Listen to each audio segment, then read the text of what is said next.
welcome to the Fit Fat Dad podcast, the podcast where it's two dads who are kind of fit, kind of fat, getting more fat, talking all things dad. We got a great episode today. We're going to talk about dad do-it-yourself pros and cons. Love it. And talk about some really good personal do-it-yourself dad fails. Yeah. There's a lot out there, especially with this big guy. Yep. Yeah. A lot of them. So before we get cooking, man, tell us we're on the baby countdown. Give us an update. We are officially 4 weeks away from like 2 days ago. So May 16th. So my wife's had cesareans every time. So it is scheduled, which makes life way easier. You know, we still have a go bag because apparently did not know this. Even though you've had cesareans, the baby can still come early if it wants to. So yeah, we're in just straight washing old baby clothes mode. This is baby number 3, so we're not doing a nursery. This one's going to have to survive on its own. Just, hey, we're going to bring you into the world, and then it's like, good luck. Hey, hold your own bottle and That's your right. own milk. That's right. Hey, wipe your own butt. There's food in the fridge. Figure it out. Yeah, figure it out. That's right. That's right. Well, hey, let's move on into our hashtag dad life moment. And so we're going to go to story time, Blair, if that's okay with you. Love it. So our hashtag dad life moment. And if I can get this right out of the gate, I'll be okay. But what are stories that, as your kids get older, you can tell them that are true, but they wouldn't believe? Yep. What? Give me a story, Blair. Story time. So I got a pretty good one. So I was in Austin, Texas for a conference, and love college football. And Texas was playing. It was like Kansas State. And I was like, all right, well, we're in. The conference starts the next day. Came in a day early. Like, let's go to a football game. So I got tickets. I'm like, man, if we're going to do this, we're going to do it right. So I got club level tickets where you go in, all the food. Like, it's great. So I'm standing in line and we're getting food, and finding the seats was a whole other story, but we get our seats. We're like, all right, these are awesome. Well, the food starts coming out, cocktails are coming out, and there's a whole lounge. So I was like, all right, well, let's go back. Let's get some food. So I'm standing in line, and we're, kind of going through, and kind of look behind me, and I'm like, all right, I know this guy. How do I know this guy? And, when I try not to be starstruck, like in celebrity status of like, oh my God, freak out. Like, I don't know. That's just not me. But I'm like, man, I keep looking back. And Graham, I think you know who this is. And you got a pretty great impression. Well, you're at Texas. So yeah. To go with, all right. That's right. So it was Matthew McConaughey. He was in line behind me. We were just eating, and I turned around and said, what's up, Matt? And he goes, hey, man, and just I can't do a great Matthew McConaughey. But how he talks in person is how he talks and everything else. Like, that's just it. Did you go up to him, tap him on the shoulder, and go, the thing about high school girls? Right. Yeah. All right. Let's go. Yeah, we stood in line, and super nice guy. Talked to him, 5 or 10 minutes while we were just waiting in line, and we happened to walk over, and I was getting a beer and he was getting a beer. And, but yeah, that was a pretty cool experience, and just really down to earth. It was awesome. So when my kids get old enough, I could be like, hey, I met that guy and had a conversation with him. Did you look at what beer he was getting and then make your decision based on that? I don't remember, but I know it was a beer. I will say that, but I don't remember exactly what it was, what brand it was. Yeah. So he wasn't going for a White Claw. No. That wouldn't go. That wouldn't go with his shtick. I'm just saying. I don't know how you pivoted off of that one. So all right. So I got one. So my story is I almost broke Roman Reigns, the WWE heavyweight champion of the world, leg. Wow. Straight up. How did that happen? Well, let's go back to the old college glory days. Yeah. And so I'll put it this way. I played center, and he played defensive tackle. We were playing Georgia Tech, and he played at Georgia Tech. And just a little context on the Georgia Tech defense at that time, they showed so many different packages, and they would rotate, and that was kind of their thing. We throw so much at you that you can't prepare for it all, and we confuse everything. So our strategy going into that game is, it was a terrible strategy because we got our skulls beat in, but it was, hey, we're going to cut block, right? Which means you just straight go for their knees, right? Almost every play, because they're going to do twists and turns and games and linebackers coming in every hole. Just cut them down. Cut them down like it looked like Vietnam. Just mow them down. And so that was what we did. And anybody that came across my face, I had to cut block them. Well, Roman Reigns played defensive tackle. At that time, his name was Joe Anawai or something like that. But right. We knew he was The Rock's cousin at that point, so we were all jazzed up to play him. And anyways, here's the story that goes. So we were running a play, and I illegally cut block him. And what I mean by that is he engaged with another, one of my offensive tackles, and I cut his knee out, and it was brutal. It looked like one of the leg break videos. And I didn't mean to do it, right? Because all I saw, he came from like the other side and did this huge twist. And all I saw was him coming over my face. And I didn't realize that he was engaged, locked up with another man. And I just saw him cross, instantly cut. It was one of those, I hit him so hard that like there was no resistance. And I could feel by like the way his leg moved. Yeah. And you can see it in the game film. And it just so happened to be like the cameras like right on top of us. So it's like a perfect, like I get up and I'm running down the field like, oh my gosh, I just ended this guy's career. I felt terrible. Well, you know how it is. He ends up coming back in the game like late in the third quarter. I think we're getting our skulls crushed in. And there was a point that I knew everything was going to be okay because I like hesitated and moved the ball, snap infraction. So basically offsides for the center. Right. And he comes running like a full sprint and hits me and knocks me over the quarterback. So that happened. But you would think this is the funny story about being young and dumb. Do you remember MySpace? Yeah. So, right. So that was the jams in college, man. Yeah. Like Tom. Tom, you could create your own background, your videos, whatever. So being young and dumb and thinking that I had actually, accomplished something other than a cheap shot hit on his knee, I posted on the video, the game film, I posted it on MySpace. And, all of my 200 followers on MySpace, the dude finds it. He finds the video on MySpace and he wrote on my wall, "I will find you and I will kill you." So to this day, I've told many people that story, but when he comes on like WWE, and I tell them the story, they're like, I wonder.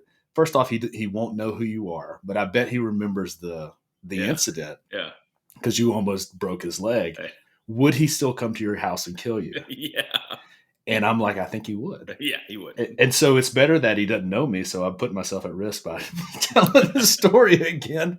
But man, somewhere the video exists and it is brutal. I mean, it looks like the, Alabama fan, like the pro throw leg break or the Theismann deal, but his leg didn't break. It was great. I'm glad it didn't. It's because he was Roman Reigns.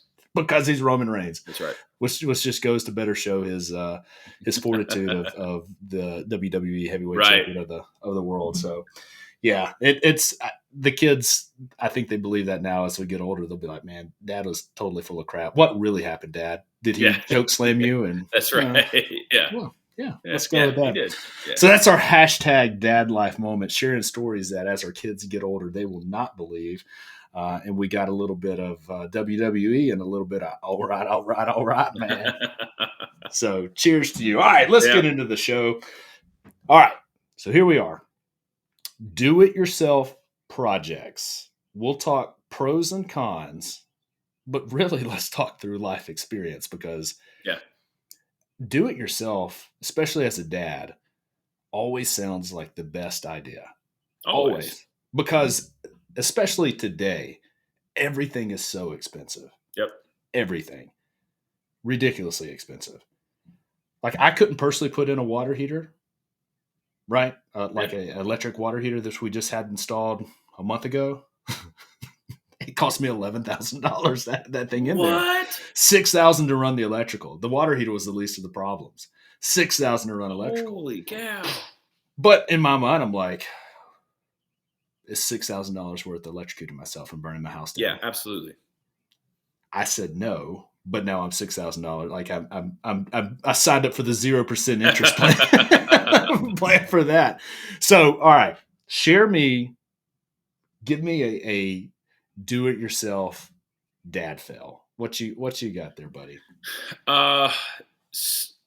So this is just my personality, and whenever you're building something, you gotta kind of be precise. I'm not the best at being 100% precise. I'm like, that'll work. You're better than me. Yeah. So, I don't know I'm not a big home remedy guy. Like, I just know my talents, and that's not one of them. I will say this. So my wife got me on this one. So we just, hanging a mirror, that's a do-it-yourself thing. Okay. So we put a little mirror in our entryway, and it's supposed to be centered over this little, I don't know, thing that holds keys and stuff. Well, so I'm measuring, doing math. I'm like, okay, got it. I get it up, and she looks at me. She goes, "That's not centered." I'm like, "What are you talking about?" Like, I measured. She goes, "Stand back and look at it." I'm like, "What did I do?" Because I measured like 5 times. I'm like, "Am I that bad at math?" She's like, "It's not centered." Well, her brother was on the phone, and I'm like, "Yeah, it's not bad." And she goes, "Look at this. What's wrong?" He goes, "It's off centered." And I'm like, "God." So, but you know what? I am smart. Want to know how? Well, I fixed it. I put a little plant on this side, and I put a little thing on this side, and now it doesn't look off centered. So you just take the exactly. viewpoint away. Exactly. That's a great overcorrect. Well, it always seemed like I would say number one, why us dads go with the do-it-yourself realm. And there's a lot of dads out there that are fully complicated, are fully capable of doing all these projects and are great. And I admire those dads. Yeah. I have a good skill set, but where I always go is it always starts with saving money. Hey, I can do it myself. Right. I'm going to save money. But I always underestimate the time commitment. That's a big one. Yeah. Always. I mean, if it's a 10-day project, I'm going to get it done in 1 day. And that's where I always set myself up for failure is because I'm just one of these. I start it and I want to see the fruits at the end of the day. Like I want to be able to plant the seed, grow it, and harvest it all in the same day, which is an unrealistic expectation. I don't know why I think that. I feel you on that one, man. It's so, and I still think it's a pretty big thing, but shiplap. Oh yeah. And you have experience in shiplap. And I remember, cause everybody loves Chip and Joanna Gaines and shiplap farmhouse style. That's the big jams. But I remember you watched this YouTube video and you're like, the easy, cost-effective way for shiplap is go buy plywood, like thin plywood, cut it, right, with the table saw. And I think you did that all at Home Depot, and they cut it to specs. Mm-hmm. And you did a really good job of installing that in your old house. And it looked great. Like you put it perfectly. You had it measured. You had the gaps. It looked really good. How we did the gaps? How did you do the gaps? 6. See, but that works because it's measurements. Yeah. So I would call that a successful project because I went over your house. I was like, that looks good. All right. So on the other hand, I'm like, well, I can do that. That's great. So I send Coach Wife to Home Depot. I said, hey, this is, and I don't know why I didn't go myself. Like that's your first mistake. Mistake number one. Not that she's not capable. Right. That's right. But that was mistake number one. And so she goes and finds the guy at Home Depot, says, hey, here's the board I need, which she just knocked out of the park, got it right. Here's how many I need. And I need them cut into these strips. Well, this guy's like day one ever working Home Depot. He'd never worked like their plywood saw ever. And I guess at Home Depot, they're so strapped for workers that it doesn't matter if you ever run a saw or not. Day one, you're going to run a saw here. So he cuts them and she comes back and I'm looking at all these strips and none of them are cut the yeah, I mean, none of them are cut the Oh, same they're length. And even if they are cut the same length, it'll be like a straight cut, and it's like, "Meh," you got like a big S going through it. And so I was like, all right, I should have just stopped there, taken it back to Home yeah, Depot, gotten my money back, and said, this is crap. And I was like, all right, I can power through this. I can make up for that. And so, again, we get into this time thing. I put them all up on the wall before I even take a step back to realize how bad it looks. Like you do the whole thing, and then you're like, oh yeah, crap. I've got lines running downhill, and I've got big S cuts, and then at this point, you're like, all right, well, just take it off the wall and just lesson learned. But no dad is ever in that, like, I've got it this far. I'm already 8 hours in here. I'm committed now. Now I've got to try to fix it. So I go get like wood putty and I try to like wood putty in all the gaps. No. So that's like takes me another 4 hours. And it looks worse. I'm like, well, all right, now you just got to sand it down. So I start sanding it down. Brother, I'm like, just at this point, I'm beat up and devastated. And most people would have quit. But what do? I go out and buy like super high-end paint that I'm like, in my mind, this will cover up. This will cover up everything. It'll just fix it all. Just paint it white. So I paint it white. It looks so bad, like so bad. And I had spent, it was one of these, I've kicked the entire family out of the bedroom because it's our master bedroom. And they don't know what's going on in there. But Coach Wife knows that it's taken probably 3 times longer than it should have. And I've made 3 times many trips to the store and spent more money. And she's waiting for the big reveal. And it was one of those, you grab her arm and you're like, what you were about to see, I warn you. And I apologize. And she walks in. It's one of these, like, she wants to say something nice, but she can't.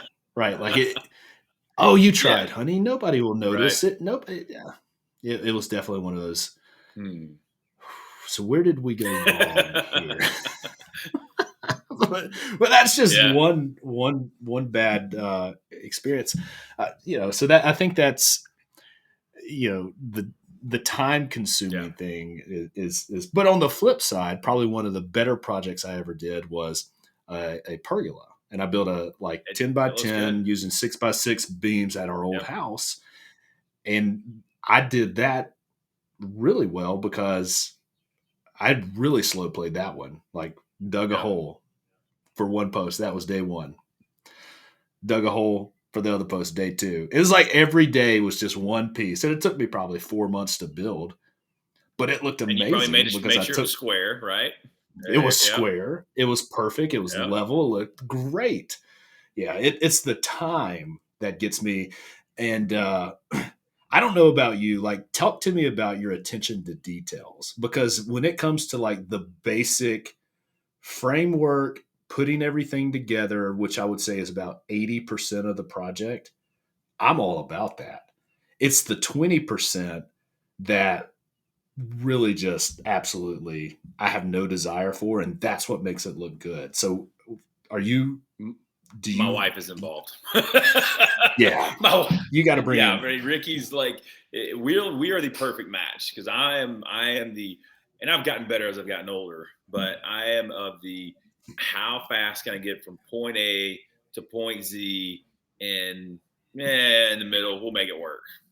She, on the other hand, is, hey, I mean, like, when I talk noticing, she's like, it's 2 millimeters off. It's 1/8 of an inch off. I'm like, how do you even see that? It's 1/8 of an inch off.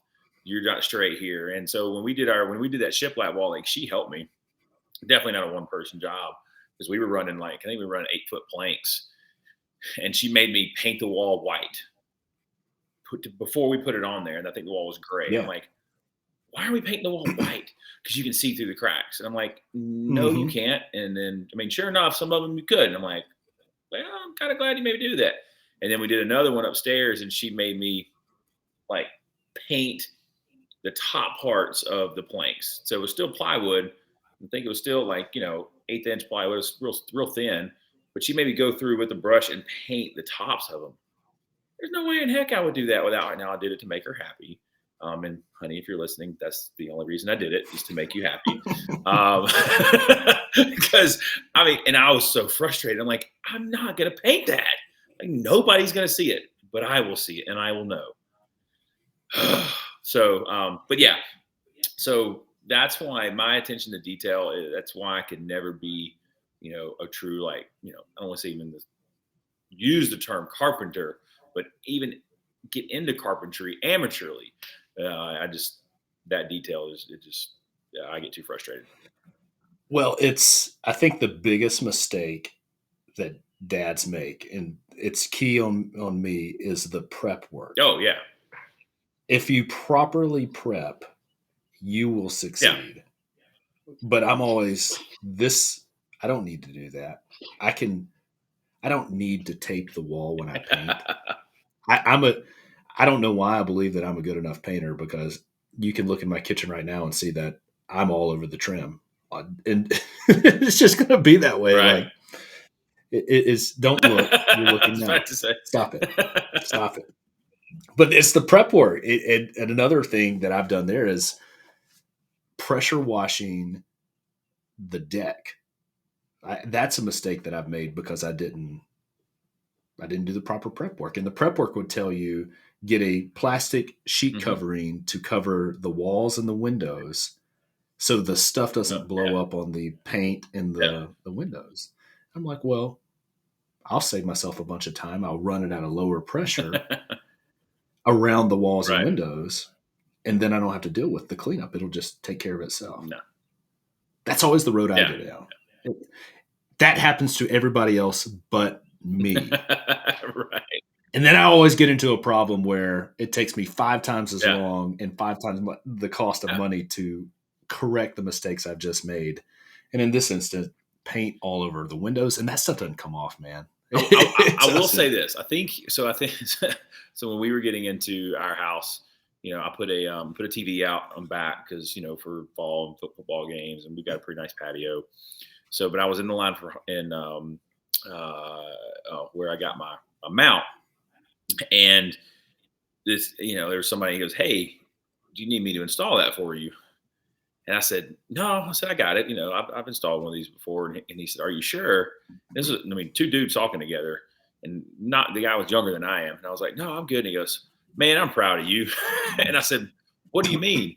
And he goes, "Oh, men now, they don't install their own TV racks." And I was like, "Wait, are you kidding me?" He goes, "Oh no, I have a job and this is all I do, is install TV mounts." And I'm like, that's pretty sad. Now there's some prep work, but you know what? Companies now are there. I think like your pergola out here, you bought a kit, right? You're going, okay. Yeah. So now, when you start, they give you a freaking template, like tape it on the wall, make sure it's level, and you can't go wrong. You find the stud. Find a stud. That's all you got to do. So, anyways, that's funny. If you can find the stud, but that is so true, and it's everything is customized now to. I'll give them the benefit of the doubt, make life easier. Yeah. But there's some things that just as a man you should know how to do, and as a dad you should know how to do around the house, or you should at least give it the effort to figure it out and learn. Be okay messing up. You will mess up. You will mess up. And I've learned there's usually not really a mess that you can't come back from. It's whether you understand how to fix it. And perfect example. This I've got so many bad do-it-yourself mistakes that just, it is what it is, man. So our bedroom, we laid in hardwood floors throughout our entire house, and they look really good. But the bedroom had this nasty gray carpet, but it was very thin carpet, and it sat right on top of the plywood. No, really any carpet padding or anything. And I'm like, man, that's so thin. I'm going to save myself a bunch of time and just lay the wood over the carpet. Seen it done before. I'm like, well, I know better. Even every article will tell Don't you do don't that. do Yeah. it. But they're not in my house, and they didn't fill my carpet.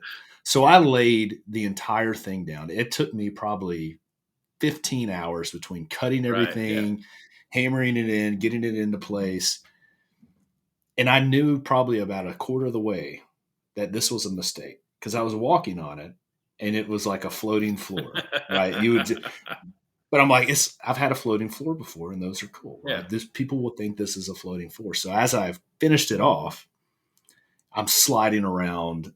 You would walk in and everybody would sink into the room. And I, So now, and I remember the first person I took in and they walked in that room. They're like, "Huh, I know what you did here." I'm like, "Yeah, that's exactly what I did." He's like, you can't leave it like this." I'm like, "I can at least leave it like this until I sell the house."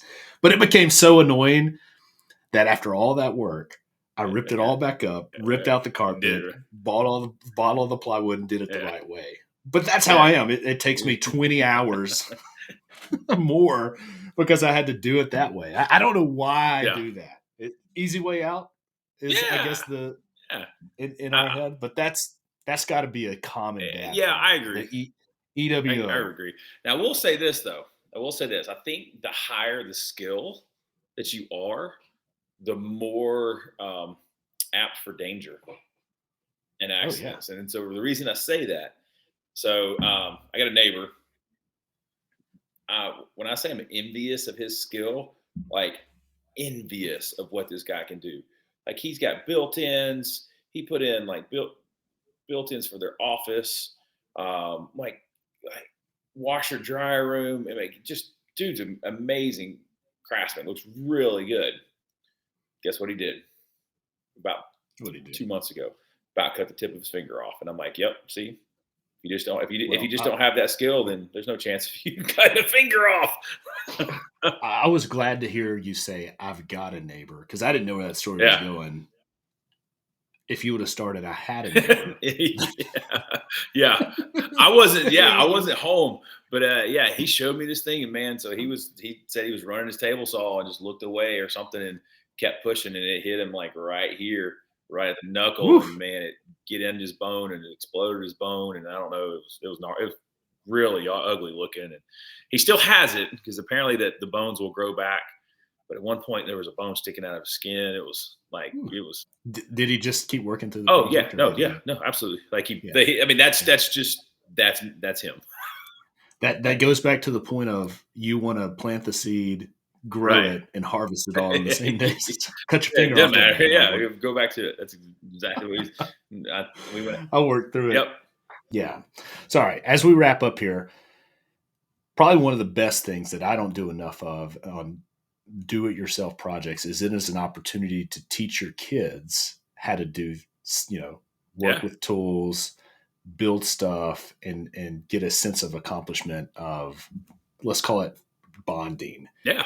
Your kids are young, but and Adler's 5 heading to 6 here. Have you allowed him to do any, like, how do you allow him to help on projects? So, patience. That's the big thing for all dads out there. Just be patient, enjoy. Yes, I have. Like my daughter was, we were hanging some curtains the other day and she was, "Daddy, let me help you," and trying to bring the curtain rod. I didn't need it. And I'm like, "Oh, you're going to scratch up the walls." But just be patient, man. You and the curtain rod, man. Yep. So I do hang my own curtain rod. So, oh yeah, I see what you did there. Yeah, now you did. But yeah, no, I would say just be patient. I mean, if it takes, they'll be disinterested in probably 10 minutes. Just spend the 10 minutes with them and let them help you. That's my big advice to young dads out there.